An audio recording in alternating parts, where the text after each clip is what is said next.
ओम शांति। 2 सितंबर 2024 के ईश्वरीय महावाक्य हैं। आज के साकार मुरली का सार। सर्वशक्तिमान बेहद के दाता परम पिता परमात्मा ने आज मुरली के महावाक्यों में कहा, मीठे बच्चे, जैसे तुम्हें निश्चय है कि ईश्वर सर्वव्यापी नहीं, वह हमारा बाप है, ऐसे दूसरों को समझाकर निश्चय कराओ, फिर उनसे ओपिनियन लो।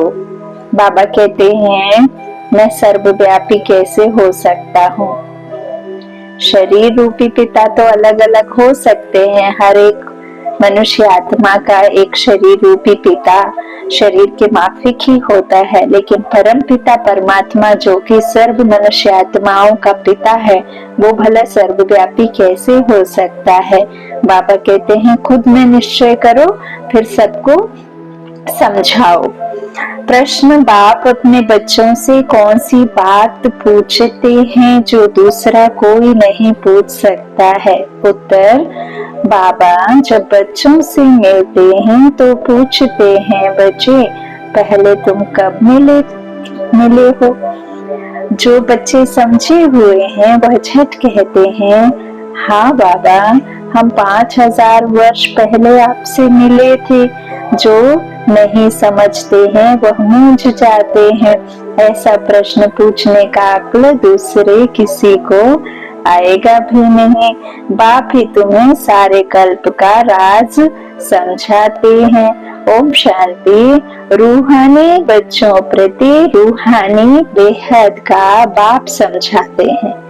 हम रूहों का वालिद है ना बाबा, तो रूहानी बेहद का बाप समझाते हैं। यहाँ तुम बाप के सामने बैठी हो, घर से निकलते ही इस विचार से हो कि हम जाते हैं शिव बाबा के पास, जो ब्रह्मा के रथ में आकर हमको स्वर्ग का वर्षा दे रहे हैं। हम स्वर्ग में थे, फिर 84 का चक्र लगाकर अभी नर्क में आकर पड़े हैं। और कोई भी सत्संग में किसकी बुद्धि में यह बातें नहीं होंगी। हम भक्ति में कोई सत्संग करते हैं, कुछ भी कहीं जाते हैं, तो हम ये कहते हैं कि फलाने पंडित जी ने हमें बहुत अच्छी बातें सुनाई, राम का वृत्तांत सुनाया, राम कथा सुनाई, शिव पुराण सुनाया, ये सुनाया, वो सुनाया। लेकिन जब हम ब्रह्म कुमारी सेंटर जाते हैं तो हम कभी ये नहीं कहते कि वहाँ की बहन ने हमें ऐसा बताया, वहाँ के भाई ने हमें ऐसा बताया। हम कहते हम बाबा के घर जाकर आए, बाबा की मुरली सुन करके आए, बाबा की बातें सुन करके आए। तो बाबा कहते किसी भी सत्संग में यह बातें नहीं होंगी, और कोई भी सत्संग में किसकी बुद्धि में ये बातें हो ही नहीं सकती। तुम जानते हो, हम शिव बाबा के पास जाते हैं, जो इस रथ में आकर पढ़ाते भी हैं, तो वो हम आत्माओं को साथ ले जाने आए हैं। बेहद के बाप से जरूर बेहद का वर्षा मिलना है। एक बात जो बाबा के बहुत सारे नए नए भाई बहनों को या बाबा के बच्चों को यह मूंझना आती होगी, वो कंफ्यूज होते होंगे कि अब तो ब्रह्मा बाबा है नहीं। बाबा कहते हैं कि मुरली महावाक्य ब्रह्मा के मुख द्वारा निकले, तो अब ब्रह्मा बाबा तो अव्यक्त हो गए। अब सवाल उठता है कि किसके मुख द्वारा ये महावाक्य हैं? तो बाबा ने कहा, जब ब्रह्मा बाबा थे तो ब्रह्मा बाबा के मुख से निकलते थे। फिर उसके बाद में ये मुरलियां हम ब्राह्मण बच्चों के लिए बाबा ने रखी हुई है। मुरलियां अभी प्रेजेंट की नहीं है, ब्रह्मा बाबा के अव्यक्त होने से पहले ये मुरलियां हैं।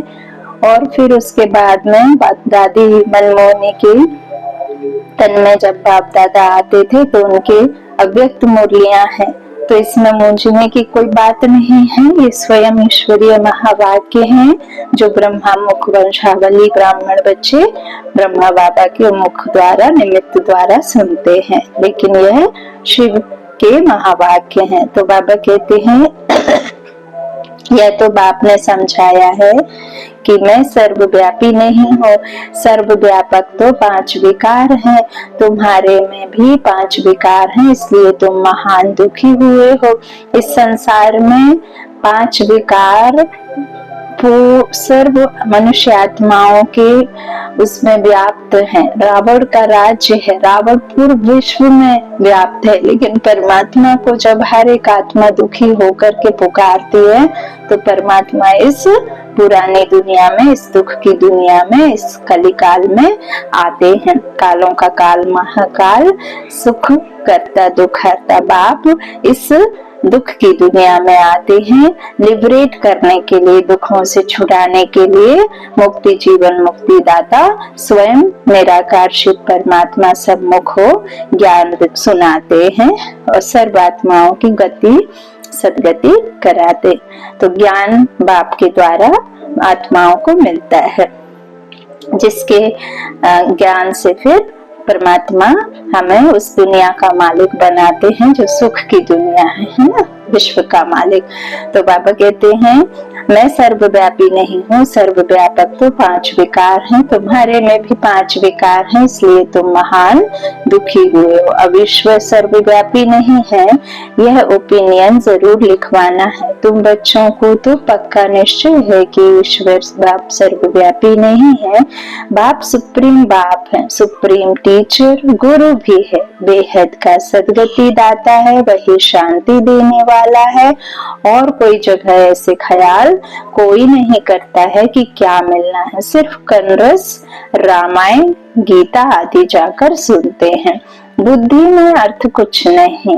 आगे हम परमात्मा सर्वव्यापी कहते थे, अब बाप समझाते हैं यह तो झूठ है, बड़ी ग्लानि की बात है। तो यह ओपिनियन भी बहुत जरूरी है। आजकल जिनसे तुम ओपनिंग आदि कराते हो वह लिखते हैं, ब्रह्म कुमारियां अच्छा काम करती हैं, बहुत अच्छी समझानी देती हैं, ईश्वर को प्राप्त करने का रास्ता बताती हैं। इससे लोगों के दिल पर सिर्फ अच्छा असर पड़ता है, बाकी और ऐसा नहीं है कि उनकी आत्मा में विकार खत्म हो जाए, सिर्फ असर पड़ता है। अच्छा अच्छा कहते लेकिन वो अच्छा नहीं बनते हैं, है ना। तो बाकी यह ओपिनियन कोई भी नहीं लिख कर देते कि दुनिया भर में जो मनुष्य कहते हैं ईश्वर सर्वव्यापी है, यह बड़ी भूल है। ईश्वर तो बाप टीचर गुरु है, एक तो मुख्य बात है यह है।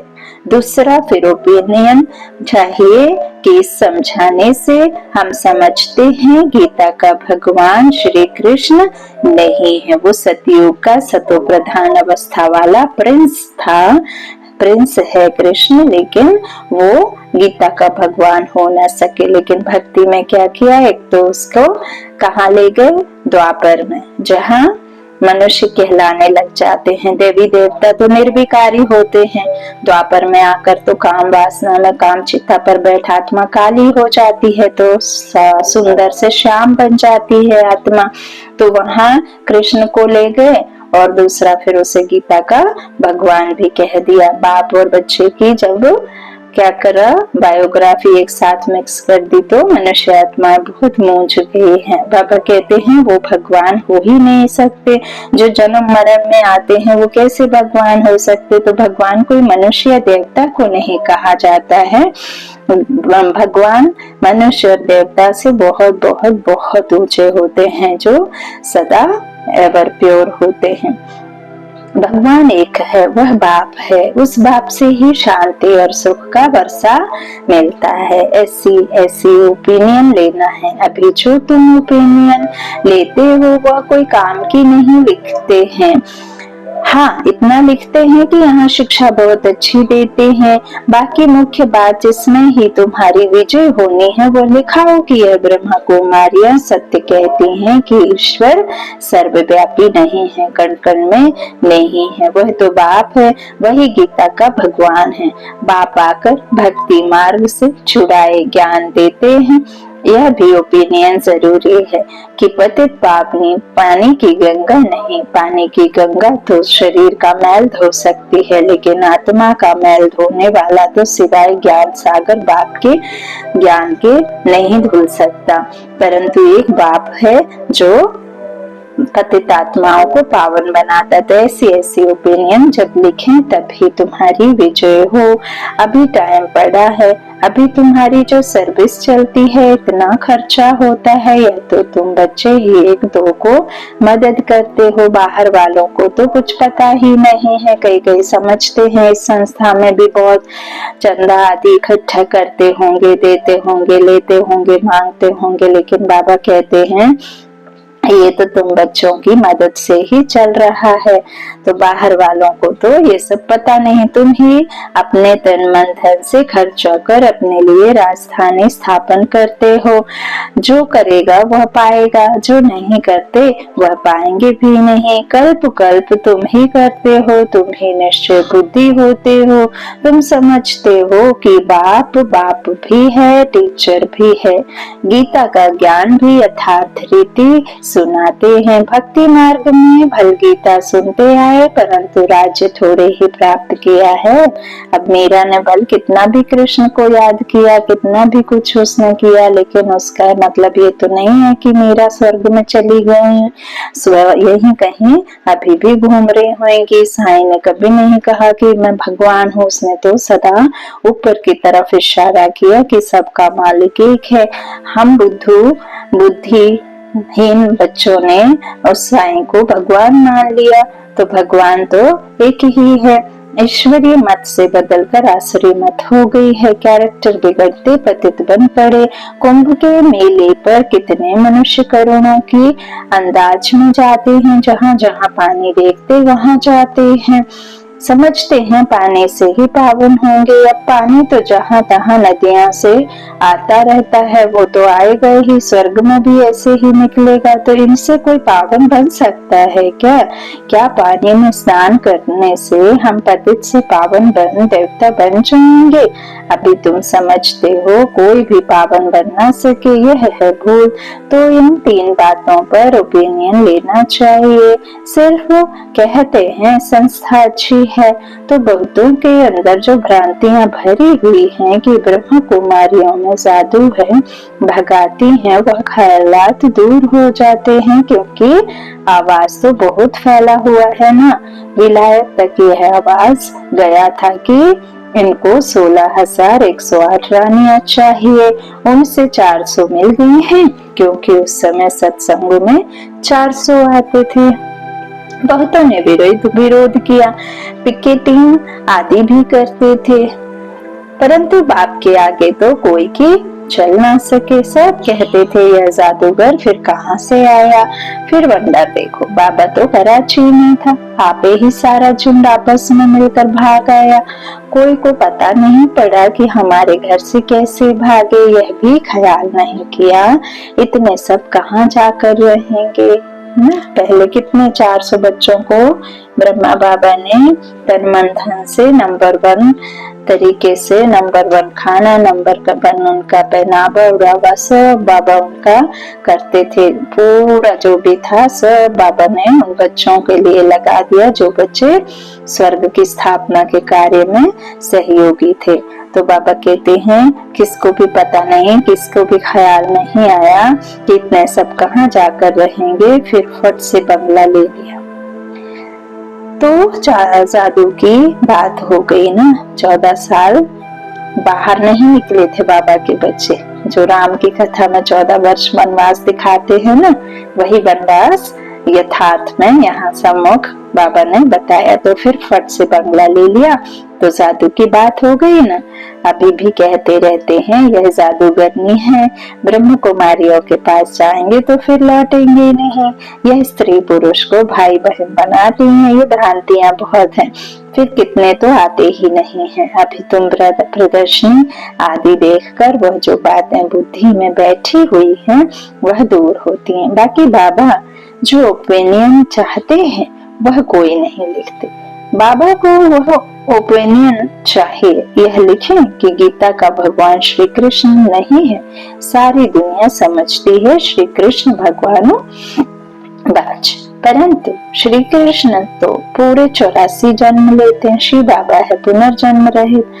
तो इसमें बहुतों की ओपिनियन चाहिए। गीता सुनने वाले तो ढेर के ढेर हैं। फिर देखेंगे यह तो अखबार में भी निकल पड़ा है, गीता का भगवान परम पिता परमात्मा शिव है, वही बाप टीचर सर्व का सद्गति दाता है।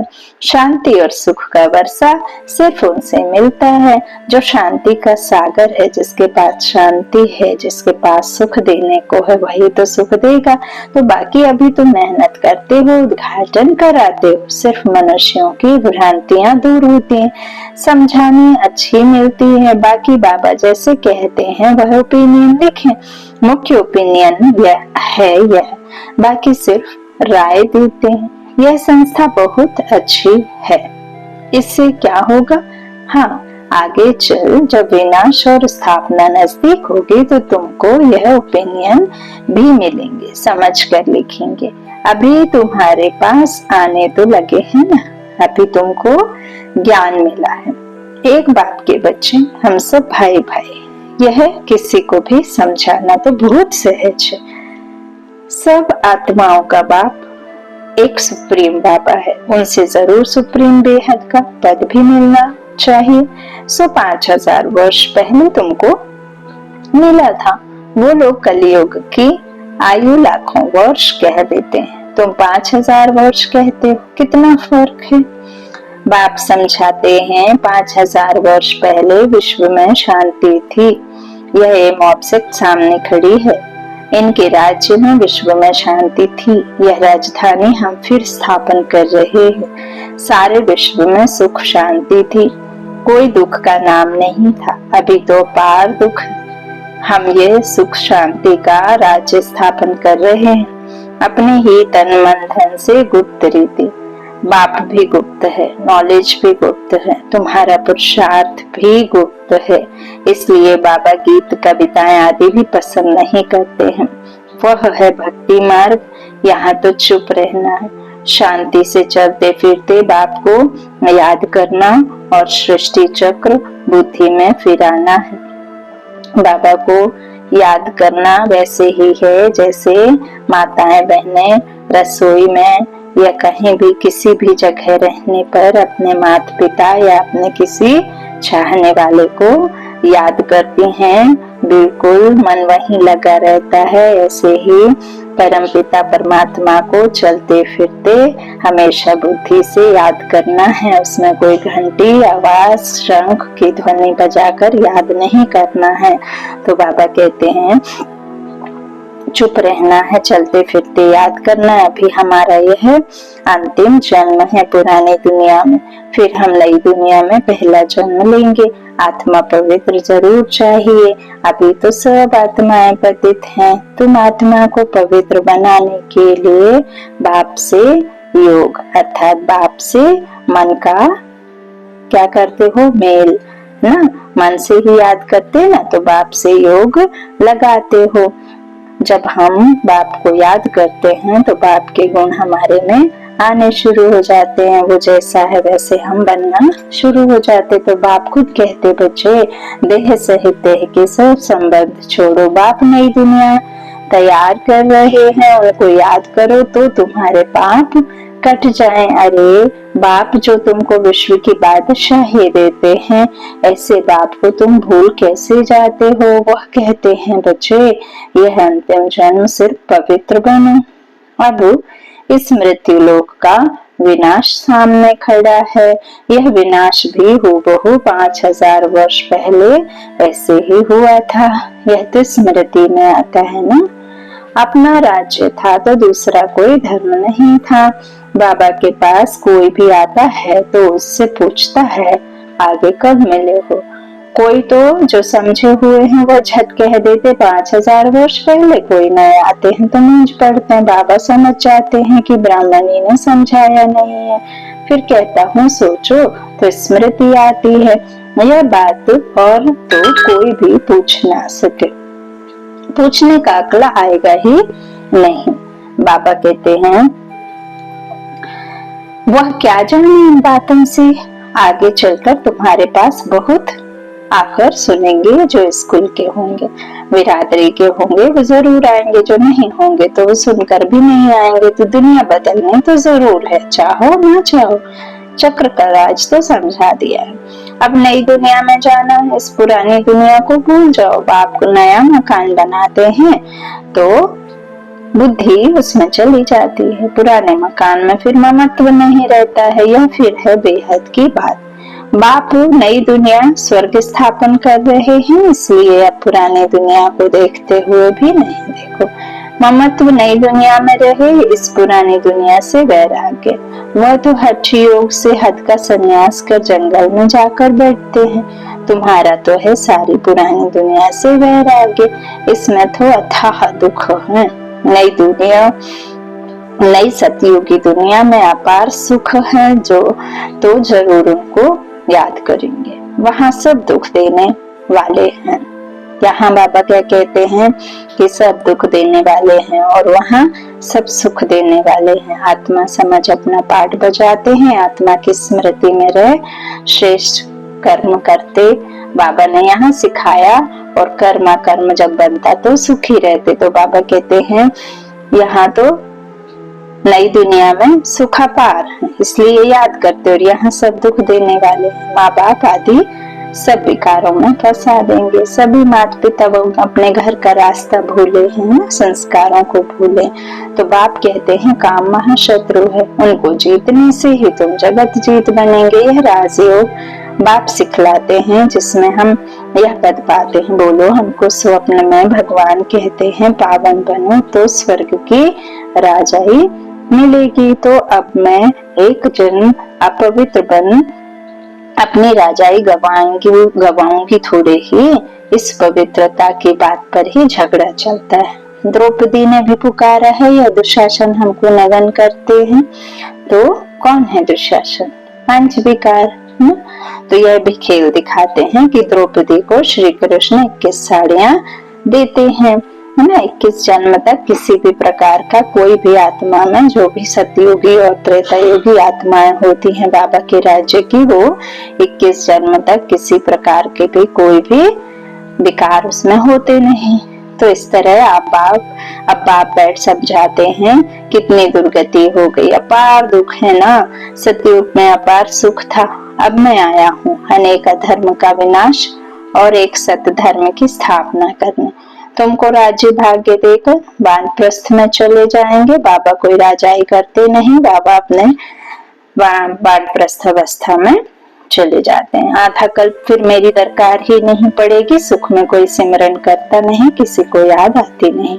एक बाप रहता है जो शरीर रूपी पिता, ना ही अलौकिक ना ही पारलौकिक, सिर्फ लौकिक बाप रहते तो तुम कभी याद भी नहीं करेंगे। तो बाबा समझाते हैं तुम्हारे लिए जो मन में उल्टा वाइब्रेशन है वह निकल कर ठीक हो रहा है। बाकी मुख्य बात है ओपिनियन लिखा लो, ईश्वर सर्वव्यापी नहीं है। उसने तो आकर राजयोग सिखाया है। पतित पावन भी बाप है। पानी की नदियां थोड़े ही पावन बना सकेंगी। पानी तो सब जगह होता। बेहद का बाप कहते हैं अपने को आत्मा समझो, देह सहित देह के सब संबंध छोड़ो। आत्मा ही एक शरीर छोड़ दूसरा लेती है।